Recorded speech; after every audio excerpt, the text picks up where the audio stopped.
Hello ಮಕ್ಕಳೇ,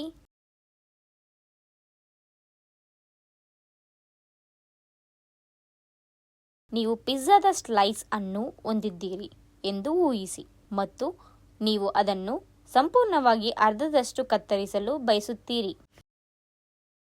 ಅಂತೆಯೇ ಆಡಳಿತಗಾರ protractor ಮತ್ತು ದಿಕ್ಸೂಚಿಯೊಂದಿಗೆ ನೀವು ಕೋನವನ್ನು ದ್ವಿಭಜಿಸಬಹುದು.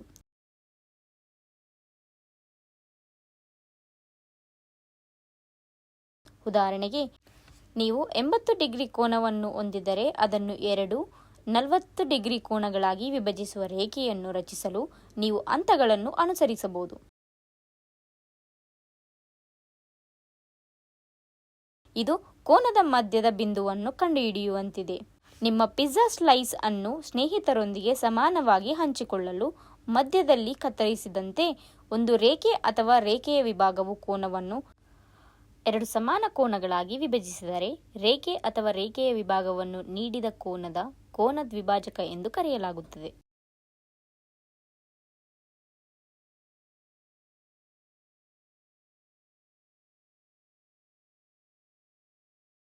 ಕೆಳಗಿನ ಅಂಕಿಗಳಲ್ಲಿ ನಾವು ಕೆಲವು ಕೋನ ದ್ವಿಭಾಜಕಗಳನ್ನು ಗಮನಿಸಬಹುದು. ಕಲಿಕೆಯ ಫಲಿತಾಂಶಗಳು. ಈ ಪಾಠದ ಕೊನೆಯಲ್ಲಿ ನೀವು ಹೀಗೆ ಮಾಡಬಹುದು. ರೂಲರ್ ಮತ್ತು ದಿಕ್ಸೂಚಿಯನ್ನು ಬಳಸಿಕೊಂಡು ಕೋನ ದ್ವಿಭಾಜಕವನ್ನು ನಿರ್ಮಿಸುವ ಹಂತವನ್ನು ಅರ್ಥಮಾಡಿಕೊಳ್ಳಿ. ನಿರ್ದಿಷ್ಟ ಕೋನ ಅಳತೆಗಳಿಗಾಗಿ ಕೋನ ದ್ವಿಭಾಜಕಗಳ ನಿರ್ಮಾಣವನ್ನು ಪ್ರದರ್ಶಿಸಿ. ಕೋನಗಳನ್ನು ನಿಖರವಾಗಿ ವಿಭಜಿಸಲು ಕೋನ ದ್ವಿಭಾಜಕಗಳ ಪರಿಕಲ್ಪನೆಯನ್ನು ಅನ್ವಯಿಸಿ. ಪ್ರಮುಖ ಪದಗಳು: ಕೋನ ದ್ವಿಭಾಜಕ. ಪದವಿಗಳು: ರೇ,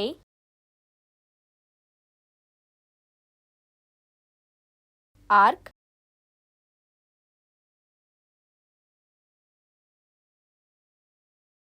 ಬೈಸೆಕ್ಟ್,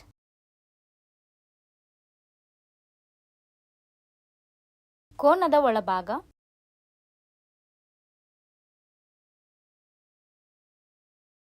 ಉದಾಹರಣೆ 80 ಡಿಗ್ರಿ ಅಳತೆಯೊಂದಿಗೆ ಆಂಗಲ್ ಎಬಿಸಿಯ ದ್ವಿಭಾಜಕವನ್ನು ನಿರ್ಮಿಸಿ. ಹಂತ 1.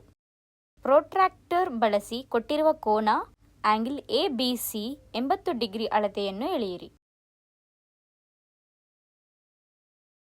ಬಿಎ ಕಿರಣವನ್ನು ಎಳೆಯುವ ಮೂಲಕ ಪ್ರಾರಂಭಿಸಿ ಮತ್ತು ಬಿಯಲ್ಲಿ ಕೋನವನ್ನು ಗಮನಿಸಲು ಪ್ರೊಟ್ರಾಕ್ಟರ್ ಅನ್ನು ಬಳಸಿ.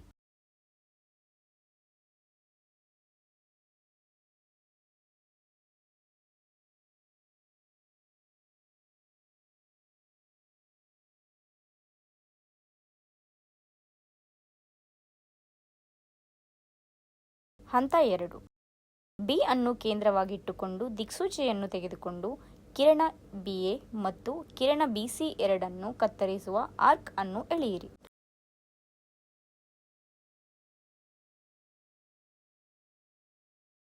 ಆರ್ಕ್ ಬಿಎ ಮತ್ತು ಬಿಸಿಯನ್ನು ಛೇದಿಸುವ ಬಿಂದುಗಳನ್ನು ಕ್ರಮವಾಗಿ ಇ ಮತ್ತು ಎಫ್ ಎಂದು ಗುರುತಿಸಿ.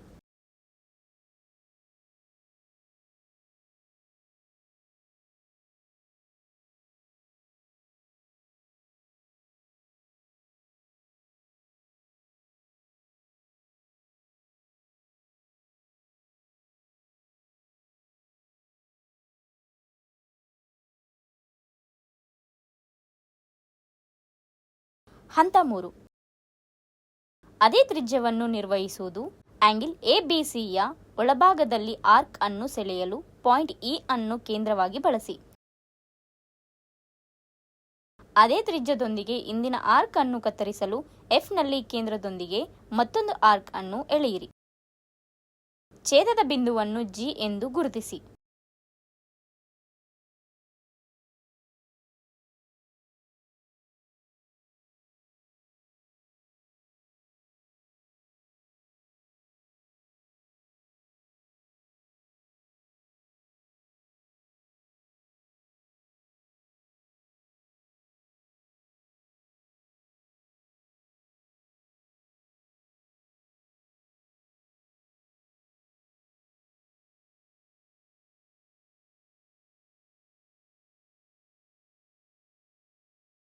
ಹಂತ 4.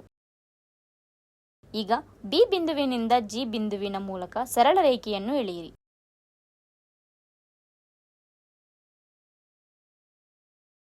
ಈ ರೇಖೆ ಬಿಜಿ ಕೊಟ್ಟಿರುವ ಕೋನ ಆಂಗಿಲ್ ಎಬಿಸಿಯ ಅಗತ್ಯವಿರುವ ಕೋನ ದ್ವಿಭಾಜಕವಾಗಿದೆ. ಇದು ಆಂಗಿಲ್ ಎಬಿಸಿಯನ್ನು 2 ಸಮಾನ ಕೋನಗಳಾಗಿ ವಿಭಜಿಸುತ್ತದೆ. ಪ್ರತಿಯೊಂದು 40 ಡಿಗ್ರಿ ಅಳತೆಯಾಗಿರುತ್ತದೆ. ಈಗ ನೀವು ಆಂಗಿಲ್ ಎಬಿಸಿ 80 ಡಿಗ್ರಿಗಾಗಿ ಕೋನ ದ್ವಿಭಾಜಕ ಬಿಜಿ ಅನ್ನು ಯಶಸ್ವಿಯಾಗಿ ನಿರ್ಮಿಸುವಿರಿ.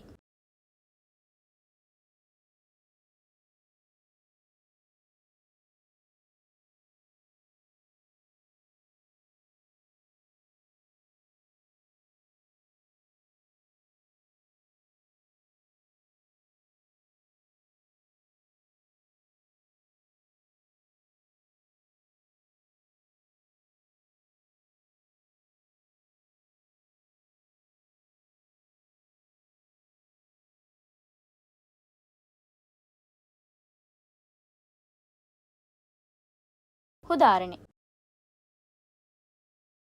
ಪ್ರೊಟ್ರಾಕ್ಟರ್ ಬಳಸಿ 48 ಡಿಗ್ರಿ ಕೋನವನ್ನು ನಿರ್ಮಿಸಿ ಮತ್ತು ರೂಲರ್ ಮತ್ತು ದಿಕ್ಸೂಚಿ ಬಳಸಿ ಪ್ರತಿಯೊಂದು ಕೋನಕ್ಕೂ ದ್ವಿಭಾಜಕವನ್ನು ಎಳೆಯಿರಿ. ಹಂತ 1. ಪ್ರೊಟ್ರಾಕ್ಟರ್ ಅನ್ನು ಬಳಸಿ ಕೊಟ್ಟಿರುವ ಕೋನ ಆಂಗಿಲ್ ಎಬಿಸಿ ಅನ್ನು ಎಳೆಯಿರಿ. 48 ಡಿಗ್ರಿ ಅಳತೆ ಬಿಎ ಕಿರಣವನ್ನು ಎಳೆಯುವ ಮೂಲಕ ಪ್ರಾರಂಭಿಸಿ ಮತ್ತು ಬಿಯಲ್ಲಿ ಕೋನವನ್ನು ಗುರುತಿಸಲು ಪ್ರೊಟ್ರಾಕ್ಟರ್ ಅನ್ನು ಬಳಸಿ.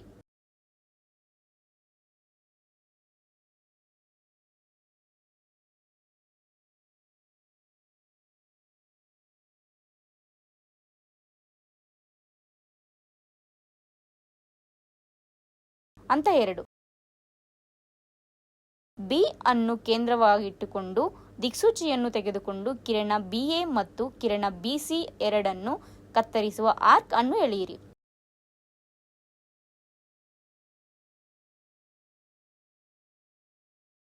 ಆರ್ಕ್ ಬಿಎ ಮತ್ತು ಬಿಸಿಯನ್ನು ಛೇದಿಸುವ ಬಿಂದುಗಳನ್ನು ಕ್ರಮವಾಗಿ ಇ ಮತ್ತು ಎಫ್ ಎಂದು ಗುರುತಿಸಿ.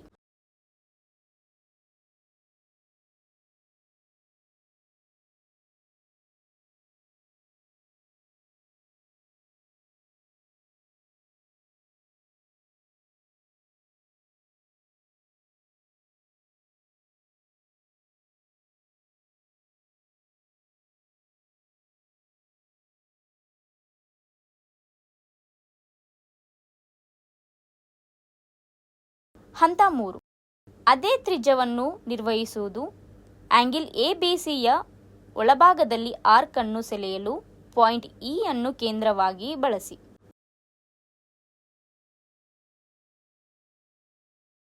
ಅದೇ ರೀತಿ ಪಾಯಿಂಟ್ ಎಫ್ ಅನ್ನು ಕೇಂದ್ರವಾಗಿಟ್ಟುಕೊಂಡು ಜಿ ಬಿಂದುವಿನಲ್ಲಿ ಇಂದಿನ ಚಾಪವನ್ನು ಛೇದಿಸುವ ಮತ್ತೊಂದು ಆರ್ಕ್ ಅನ್ನು ಎಳೆಯಿರಿ.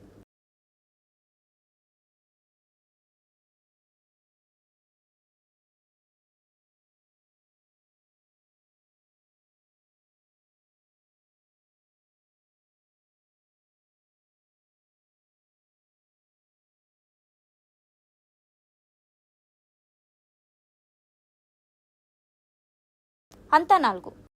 ಅಂತಿಮವಾಗಿ ಬಿ ಬಿಂದುವಿನಿಂದ ಜಿಗೆ ನೇರ ರೇಖೆಯನ್ನು ಎಳೆಯಿರಿ. ಈ ರೇಖೆ ಬಿಜಿ ಕೊಟ್ಟಿರುವ ಕೋನ ಆಂಗಿಲ್ ಎಬಿಸಿಯ ಅಗತ್ಯವಿರುವ ಕೋನ ದ್ವಿಭಾಜಕವಾಗಿದೆ. ಇದು ಆಂಗಿಲ್ ಎಬಿಸಿಯನ್ನು 2 ಸಮಾನ ಕೋನಗಳಾಗಿ ವಿಭಜಿಸುತ್ತದೆ. ಪ್ರತಿಯೊಂದು 24 ಡಿಗ್ರಿ ಅಳತೆಯಾಗಿರುತ್ತದೆ.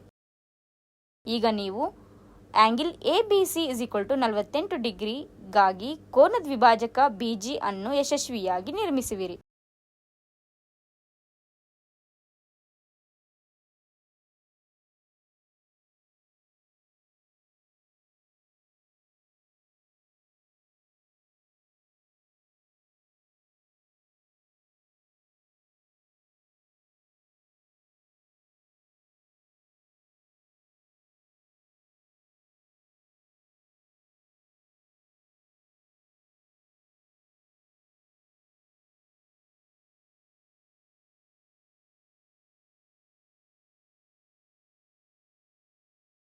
ಉದಾಹರಣೆ: ಪ್ರೊಟ್ರಾಕ್ಟರ್ ಬಳಸಿ 110 ಡಿಗ್ರಿ ಕೋನವನ್ನು ನಿರ್ಮಿಸಿ ಮತ್ತು ರೂಲರ್ ಮತ್ತು ದಿಕ್ಸೂಚಿ ಬಳಸಿ ಪ್ರತಿಯೊಂದು ಕೋನಕ್ಕೂ ದ್ವಿಭಾಜಕವನ್ನು ಎಳೆಯಿರಿ. ಹಂತ 1. ಪ್ರೊಟ್ರಾಕ್ಟರ್ ಅನ್ನು ಬಳಸಿ ಕೊಟ್ಟಿರುವ ಕೋನ ಆಂಗಲ್ ABC 110 ಡಿಗ್ರಿ ಅಳತೆಯನ್ನು ಎಳೆಯಿರಿ. BA ಕಿರಣವನ್ನು ಎಳೆಯುವ ಮೂಲಕ ಪ್ರಾರಂಭಿಸಿ ಮತ್ತು ಬಿಯಲ್ಲಿ ಕೋನವನ್ನು ಗುರುತಿಸಲು ಪ್ರೊಟ್ರಾಕ್ಟರ್ ಅನ್ನು ಬಳಸಿ.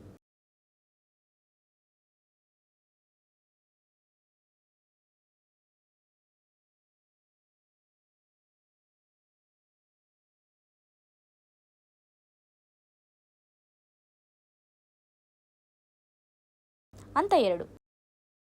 B ಅನ್ನು ಕೇಂದ್ರವಾಗಿಟ್ಟುಕೊಂಡು ದಿಕ್ಸೂಚಿಯನ್ನು ತೆಗೆದುಕೊಂಡು ಕಿರಣ AB ಮತ್ತು ಕಿರಣ BC ಎರಡನ್ನು ಕತ್ತರಿಸುವ ಆರ್ಕ್ ಅನ್ನು ಎಳೆಯಿರಿ.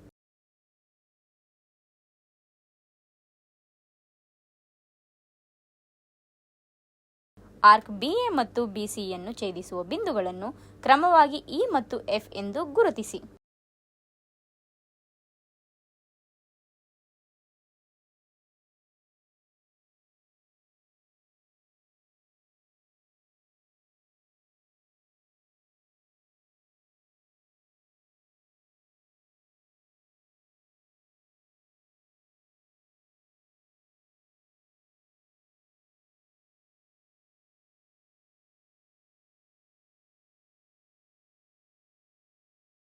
ಹಂತ 3. ಅದೇ ತ್ರಿಜ್ಯವನ್ನು ನಿರ್ವಹಿಸುವುದು. ಆಂಗಲ್ ABCಯ ಒಳಭಾಗದಲ್ಲಿ ಆರ್ಕ್ ಅನ್ನು ಸೆಳೆಯಲು ಪಾಯಿಂಟ್ E ಅನ್ನು ಕೇಂದ್ರವಾಗಿ ಬಳಸಿ. ಅದೇ ರೀತಿ ಪಾಯಿಂಟ್ F ಅನ್ನು ಕೇಂದ್ರವಾಗಿಟ್ಟುಕೊಂಡು G ಬಿಂದುವಿನಲ್ಲಿ ಹಿಂದಿನ ಶಾಪವನ್ನು ಛೇದಿಸುವ ಮತ್ತೊಂದು ಆರ್ಕ್ ಅನ್ನು ಎಳೆಯಿರಿ.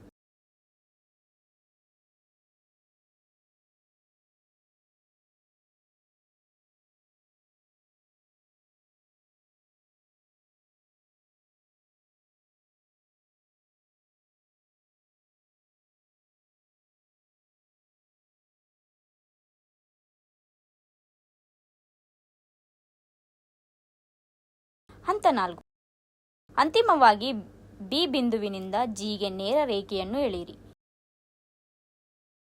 ಈ ರೇಖೆ BG ಕೊಟ್ಟಿರುವ ಕೋನ ಆಂಗಲ್ ABCಯ ಅಗತ್ಯವಿರುವ ಕೋನ ದ್ವಿಭಾಜಕವಾಗಿದೆ. ಇದು ಆಂಗಲ್ ABCಯನ್ನು ಎರಡು ಸಮಾನ ಕೋನಗಳಾಗಿ ವಿಭಜಿಸುತ್ತದೆ. ಈಗ ನೀವು ಆಂಗಲ್ ABCಗಾಗಿ ಕೋನ ದ್ವಿಭಾಜಕ BGಯನ್ನು ಯಶಸ್ವಿಯಾಗಿ ನಿರ್ಮಿಸಿದ್ದೀರಿ.